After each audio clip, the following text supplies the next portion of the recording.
Snow lay heavy upon the roofs, weighing them as if the sky itself had pressed down on the small frontier town. Dawn had barely broken, yet the streets already whispered. Behind window panes fogged by breath and firewood smoke, eyes followed the woman who moved slowly through the snow. She wore no boots, only strips of leather bound to her feet, and a faded shawl clutched tight around her shoulders. 2 children trailed her, their cheeks raw from the wind, their small footprints filling with white even before they had fully formed. She did not glance at the windows. She had long since grown used to their gaze, though today their judgment seemed heavier, more sharpened, as if the frost carried words through the air. A woman who bore shame like a second skin. A woman walking towards something she could not undo. At the edge of the settlement stood the cage. It was built of rough timber, iron spikes driven into the corners, lashed with chains already rusted from the snow. Within it, a man sat upright, though the weight of his shackles could have pressed any creature down. His hair, wild as pine needles, framed a face weathered by storms and solitude. Breath rose from his mouth in pale clouds, steady, unhurried, even in captivity. His eyes, dark, unbroken, watched her approach. The townsfolk called him savage, dangerous, a creature dragged from the mountain ridges like some beast snared in iron. They spoke of raids and blood, of theft and wilderness, though none could agree on what he had truly done. To her, he did not look like the monster their words painted. He looked like a man made of stone and silence, enduring cold chains the way a tree endures winter. Her children shivered. The youngest clutched her hand. The eldest stared at the cage with something between fear and wonder. She bent down, brushed snow from their lashes, and whispered for them to keep walking. Her voice was soft, but it carried the weight of ashes. She remembered hunger more than anything. The sound of empty bellies twisting the night. The shame of knocking on doors, of being turned away. The sheriff had offered little more than scraps of pity. The traders had smiled with their broken teeth, speaking of debt and barter. Nothing in this place came free, least of all survival. The cage stood as both threat and promise. The sheriff wanted the man gone, but killing him outright would stir unrest. So they waited, whispering of what might be gained from his release. If only someone had reason to pay the price. She had reason. She had fought against the thought for weeks, fought until the fight hollowed her bones. Each night she pressed her children close beneath a thin blanket, feeling their ribs, hearing their whimpers fade into restless sleep. Each morning, she rose and found nothing in the cupboard but the ghost of flour dust. She had prayed, though prayers in this land seemed to freeze in the air before reaching heaven. Now she stood before the cage, breath shallow, heart raw. The sheriff leaned against a post, hat low, eyes sharp with calculation. The traders circled nearby, the stink of whiskey clinging to them, hands rough from counting coins. They knew why she had come. Cold morning, the sheriff said, as if this were an ordinary day, as if her choice were not tearing her soul in two. She nodded, though no words rose to her tongue. She could not trust her voice to carry steady. The sheriff gestured toward the cage. Man like that ain't worth the trouble. You want him out, you'll have to make it worth our while. Her gaze dropped to her children. Their cheeks were hollow, their lips cracked. They were the blood of her body, the last tether she had to anything resembling grace. Yet she felt the walls closing in, the silence of the town, the cold that crept into her cabin, the gnawing hunger that never slept. One of the traders spoke, his tone slick as melted fat. We could find work for the little ones. Houses that need hands, bellies that need filling. They'd be cared for, better than starving out there. The words sliced her. She wanted to scream, to clutch her children and run into the snow until the world swallowed them whole. Yet her legs were rooted. She saw in the cage the shape of another fate, another kind of survival. A man broken free might carry strength where she had none. Perhaps in his freedom there was a shard of hope, or at least a reflection of her own longing to be unshackled. Her eldest looked up at her then, eyes wide, searching her face. The younger tugged at her shawl, sensing without knowing. She pressed a hand to each small head, memorizing the warmth, the feel of their hair beneath her fingers. When she lifted her face, the words left her mouth like stones falling into a well.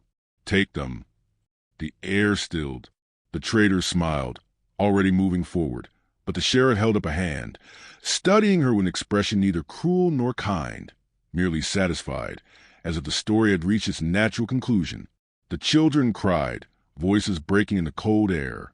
She held them once more, longer than she should have, until the traders pulled them gently away. Their sobs carried across the snow like wounded birds.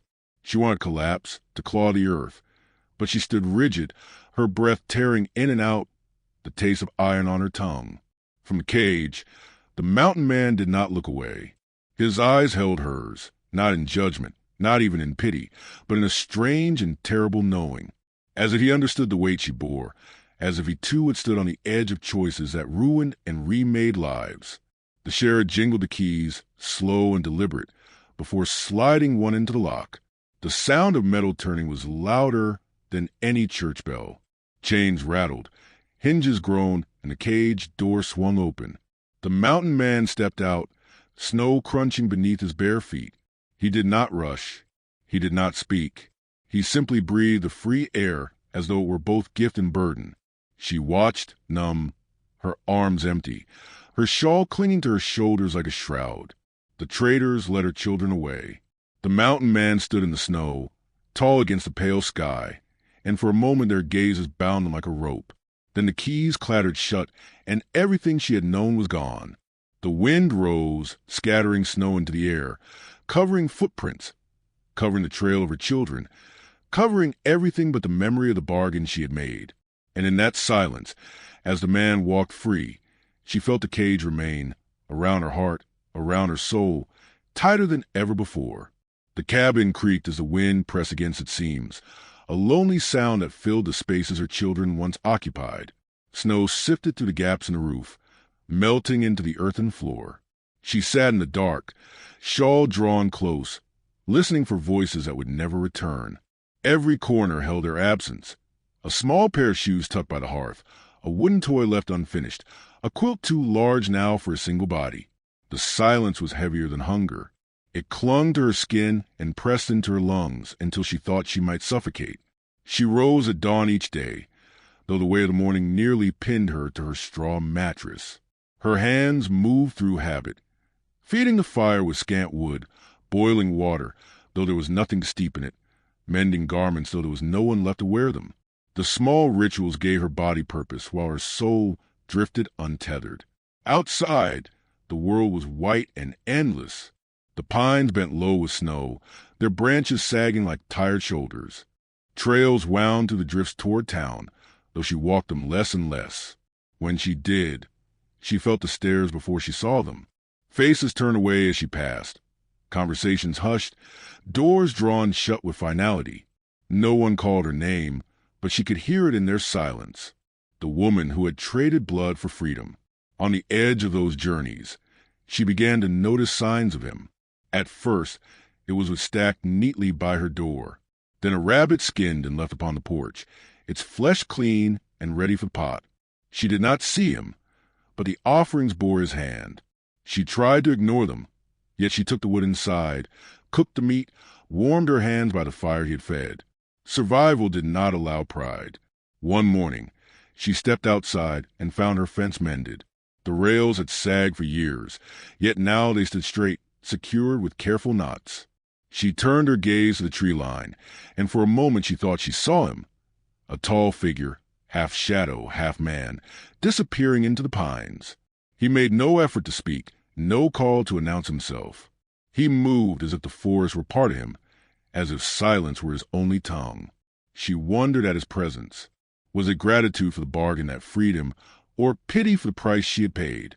Each day, she searched the trees when she stepped outside, and though she never truly caught him watching, she felt his nearness like a breath at her neck. The gossip in town grew sharper. She heard it whispered as she passed the trading post, felt in the glances exchanged behind her back.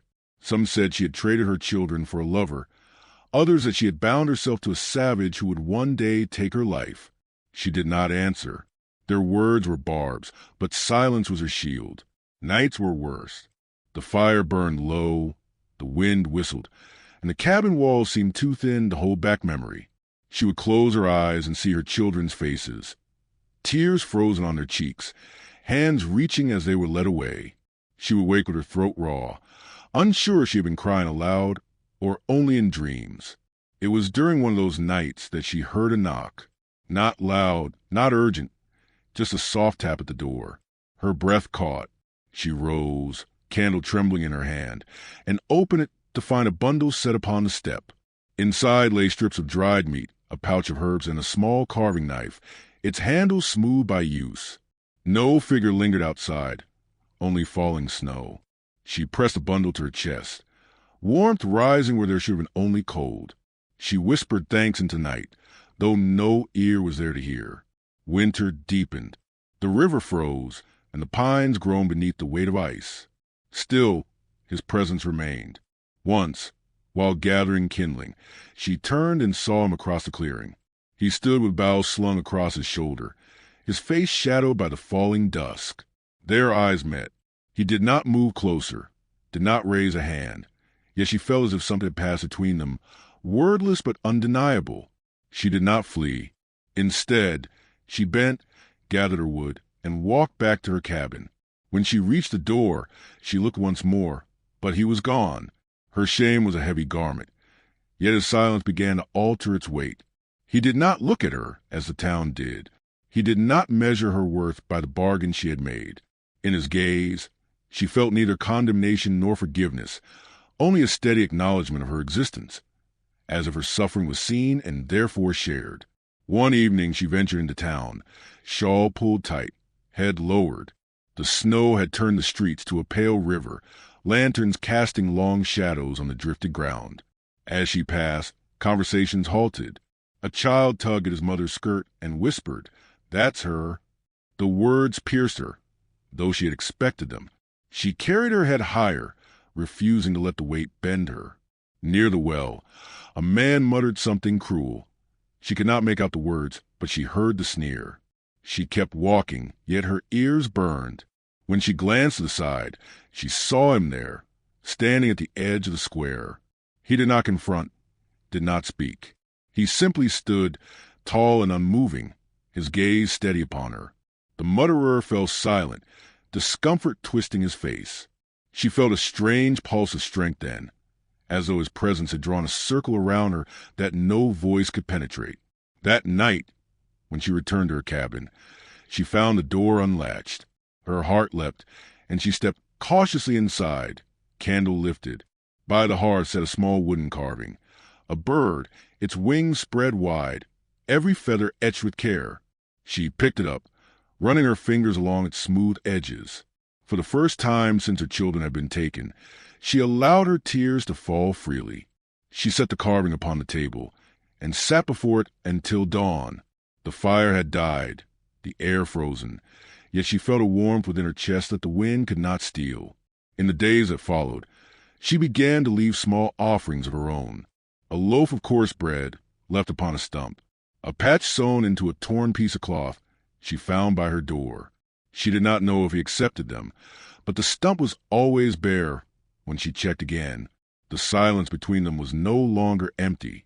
It became a language, a thread woven through the cold. Each gesture spoke what their lips did not. Each glance held the weight of words unsaid.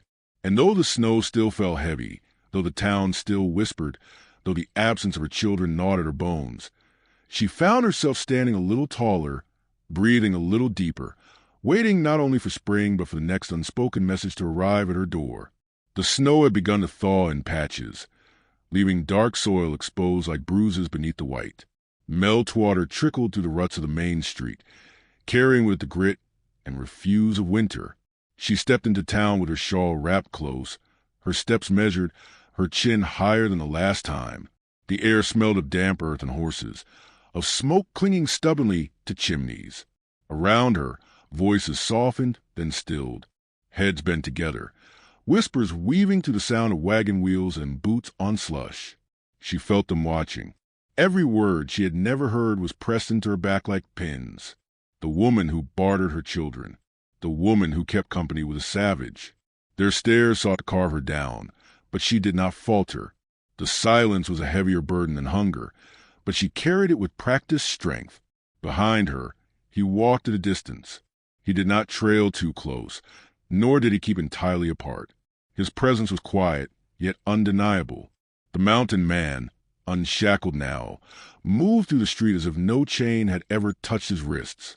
People glanced and turned quickly away, some with fear, some with scorn. He gave no notice. His stride was steady, his eyes fixed not on them but forward, as if the wilderness still stretched before him though he walked among houses and lantern posts. At the trading post, she paused. The door's iron latch was cold beneath her hand. Inside, voices carried. The shuffle of coins, the slap of sacks upon a counter.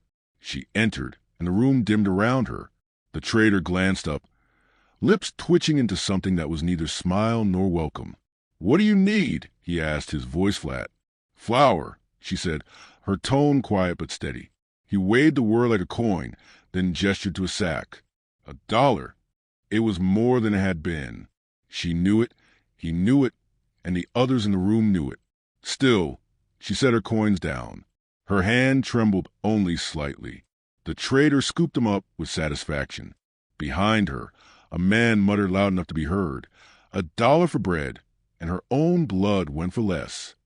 The words cracked like a whip across her back. Heat rushed to her face, though she did not turn. She gathered the sack, holding it close to her chest, and stepped outside. The murmur of the crowd followed her into the street. She walked faster, boots splashing through thawing snow. Then a voice, sharp and venomous, rose behind her. "You'll trade anything, won't you? Even your shame. What's left to sell now, woman?" She stopped. The world seemed to tilt, narrowing to the sound of her own breath. Slowly she turned. A townsman stood there, broad-shouldered, whiskey on his breath, a grin twisted with cruelty. The others lingered around him, waiting for her collapse, eager for the spectacle of her breaking. For a moment, she nearly gave them what they sought. But before she could lower her gaze, she felt the shift of air, the weight of someone standing near. He had stepped closer, the mountain man, his shadow falling beside hers. He said nothing. His arms hung loose at his sides, his face unreadable. Yet the silence he carried filled the street like a storm. The mocking grin faltered. The townsman's eyes darted to the man's, found no weakness there, and slid away. He spat into the mud, muttered something under his breath, and turned. The circle broke, the crowd dispersing with uneasy glances. She exhaled, her breath rising in the cold air like smoke. She did not look at him, but she felt the strength of his nearness, the shield it created without words. With the sack still pressed to her chest, she walked toward home. He followed at a distance once more, but the space between them felt altered. That night, snow began again, thick flakes drifting down like ashes from a burning sky. She sat by the fire, stitching a tear in her shawl, when she heard the faint creak of her door. She turned, candlelight flickering across the room. He stood there, framed by the storm. For the first time, he had crossed her threshold without leaving something behind in silence. His presence filled the small cabin, rough-hewn walls seeming smaller with him inside. He did not speak, nor did she. He set down a bundle of kindling by the hearth, shook the snow from his shoulders, and sat upon the floor near the flames. The fire cracked. Shadows danced across the room. She threaded her needle, though her hands trembled, and he watched without intrusion. His silence was not emptiness. It was an offering, a place where words were unnecessary. Hours passed, measured only by the settling of coals. When she rose to fetch more water, she found him watching her, not with hunger, not with pity, but with something steadier, like the stillness of a mountain at dusk. She met his gaze, her heart caught between fear and a strange, unfamiliar warmth. On the table, she noticed a new carving.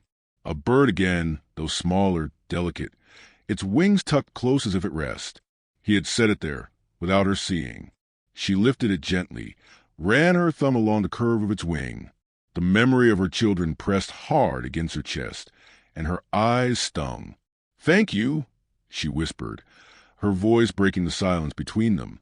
He inclined his head once, the motion slow, deliberate.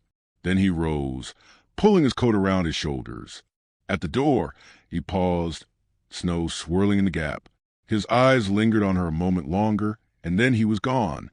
She stood alone in the cabin, the carving still warm in her hand. The fire burned low, casting faint light upon the walls. Yet something inside her had shifted.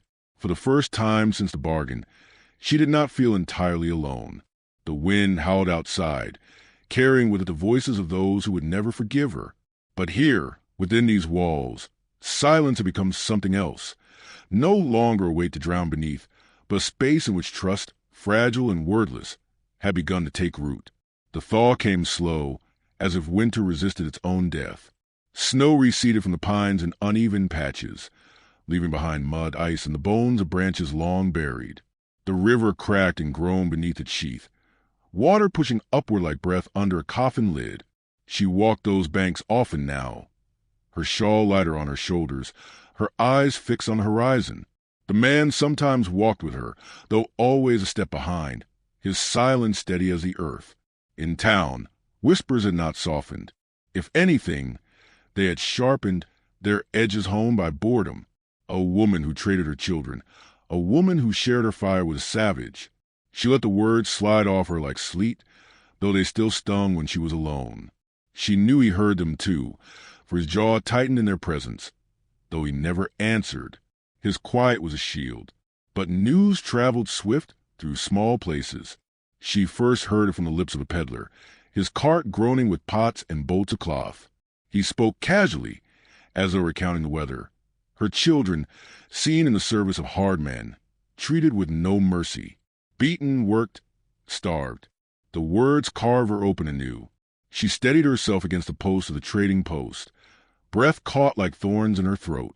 That night she sat before the fire, hands clasped so tightly the blood left them white.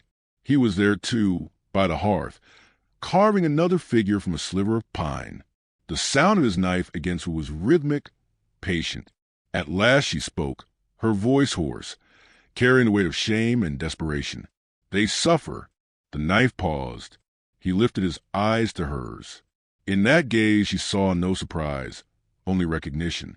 Slowly, he set the carving aside and reached across the fire, his hand covering hers. His skin was rough, scarred, but his touch steady. He did not speak, yet in the pressure of his palm she felt the answer. They would go. They left at dawn. The town watched from behind shutters, eyes following the strange pair who walked beyond the last house, carrying only what they could hold. She wore her patched shawl, her boots soaked through with snowmelt. He carried little, save the bow across his back and a quiet strength that seemed carved from the mountain itself. The road was long and bitter. Snow still lingered in the hollows, and the wind bit their cheeks raw. They moved in silence, their breath clouding in the morning air. Yet she felt a strange comfort in his presence. Where the trail grew steep, he extended his hand without word. Where the river swell would melt, he crossed first, steadying her as she followed. Each gesture bound them tighter, though nothing was spoken. At night by the fire, they shared little food but much silence. He would carve while she mended. Once, when the flames burned low, she caught him watching her, his eyes soft despite their hardness. Her chest tightened, though she did not look away. In that gaze, she felt seen, not as the town named her, but as she truly was, a woman marked by choices, but not wholly undone by them. By the third day, they reached the outpost where her children were held. It was little more than a cluster of cabins, rough men idling outside with bottles in their fists. Her heart hammered, so loud she thought they might hear it. She wanted to collapse, to flee, but his hand brushed hers, a whisper of contact. She drew breath and stepped forward. The men laughed when they saw her. Words cut the air, sharp with mockery, but she held her chin high. "They are mine," she said, her voice unshaken. "My blood, you will release them." The laughter faltered when the mountain man stepped beside her. He did not raise his weapon. He did not speak. He stood tall, his silence heavier than steel, his presence alone bending the air. The men shifted, their bravado cracking under the weight of his stillness. One cursed, spat, then turned away. Another muttered about not wanting trouble. At last, the children were brought forth, thin, trembling, their eyes wide with fear and disbelief. She rushed forward, gathering them to her chest, their small bodies stiff at first, then clinging with desperate strength. Tears burned her eyes, though she held them back. She had no wish for the men to see her break. When she turned, he was watching, his expression unreadable yet soft at the edges. The children clung tighter, and she felt the warmth of them against her, fragile but alive. She whispered thanks, though she did not know if it was for him, for fate, or for the simple mercy of their survival. They left the outpost behind, walking into the snowbound hills. The men did not follow. The silence stretched, broken only by the sound of children's sobs and the crunch of boots through slush. By nightfall, they reached the shelter of the pines. The fire burned high, its glow casting light upon her children's faces as they slept bundled in blankets. She watched them, heart aching with the cost of what had been lost and the fragile gift of what had been regained. He sat across the flames, his face shadowed, his hands still. Their eyes met, and in the quiet she felt the truth settle between them. They were bound, not by words, not by the gossip of townsfolk or the cruel weight of choices past, but by survival, by sacrifice, by the fragile thread of trust they had woven in silence. She whispered, her voice low but steady. Some bargains cannot be undone, but lives can be remade. His gaze held hers, unblinking. The snow caught in his hair like silver. Slowly, he nodded, the faintest shadow of something like promise in his eyes. The fire crackled, the children stirred, and outside, snow fell soft and endless. The wilderness loomed, vast and unforgiving, yet for the first time she felt not only its cruelty, but its promise. She leaned back, closing her eyes, the warmth of her children pressed against her, the steadiness of them across the fire. The world was still hard, still cruel, yet in that moment she believed she could bear it. And perhaps, in the thawing silence between them, something stronger than survival had begun to take root.